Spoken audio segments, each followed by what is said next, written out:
Kosova përballet edhe me sfida strategjike që prekin sigurinë dhe demokracinë tonë digjitale. Liria e internetit po keq përdoret nga individ dhe grupe që fshihen pas anonimitetit për të shpërndar frikë, për ta cenuar integritetin dhe për t'i heshtur njerëzit. Përballë këtij realiteti, ne nuk guxojmë të qëndrojmë indiferent.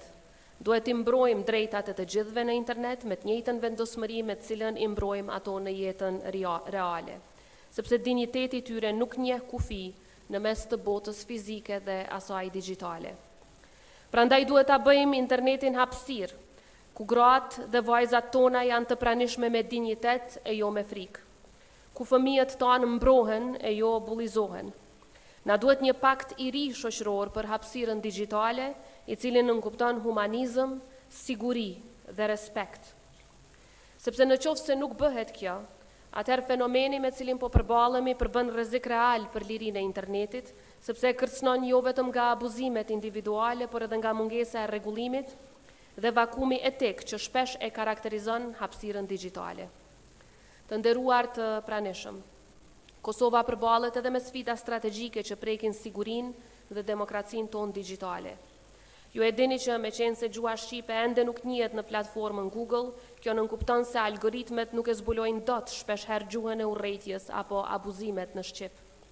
Për këtë arsye kam zhvilluar takime me drejtuesit e Google, duke kërkuar jo vetëm njohjen e gjuhës shqipe nëpërmjet identifikimit të gjuhës së urrëties dhe abuzive, por të njëjtën kohë edhe pranimin në të gjitha platformat e tyre të tjera, si dhe zgjidhjen e problemeve me llogaritë e zhvilluesve.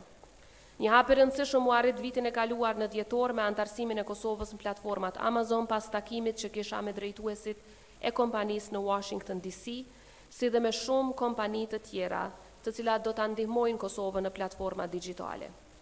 Ky ishte jo vetëm një hap teknik, por një hap i rëndësishëm strategjik në krijimin e infrastrukturës sonë digjitale dhe forcimin e lirisë së internetit. E ky angazhim do të vazhdojë, ndonse sfidat akoma janë të shumta.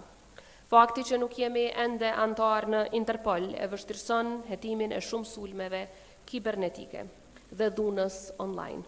Megjithatë, problemi kryesor nuk është mungesa e lirisë, por mungesa e përgjegjësisë, mbrojtjes dhe etikës.